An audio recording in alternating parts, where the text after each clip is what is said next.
خرابش کردی توی که عشقمونو حراجش کردی، همه زندگیمو تباهش کردی، آهش کردی، خرابش کردی. خرابش کردم کسی که با دلم انتخابش کردم، زدم از تو این سینه پاکش کردم، خاکش کردم، خرابش کردم.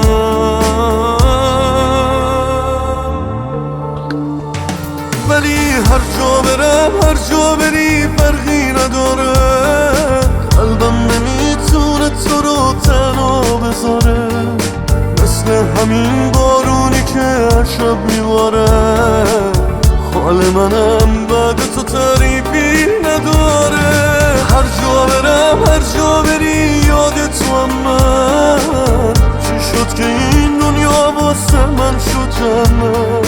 باید نگه دارم من عشق تو سینم، شاید یه روز یه جا تو رو بازم ببینم.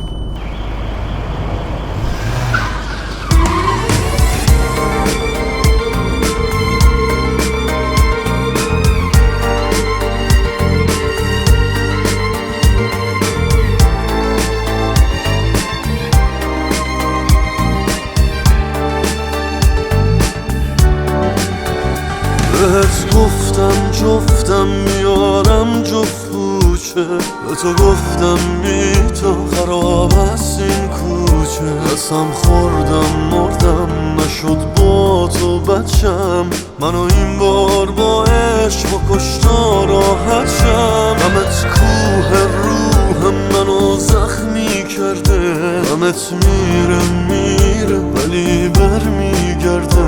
به تو گفتم بی تو قلبم آتیشه، آخه تنها بی عشق خودم داغون میشه. ولی هر جا برم هر جا بری فرقی نداره، قلبم نمیتونه تو رو تنها بذاره، مثل همین بارونی که هر شب میباره. حال منم بعد تو تعریفی نداره. هر جا برم هر جا بری یاد تو هم من، چی شد که این دنیا واسه من شد جنت. باید نگه دارم من عشق تو سینم، شاید یه روز یه جا تو رو بازم ببینم.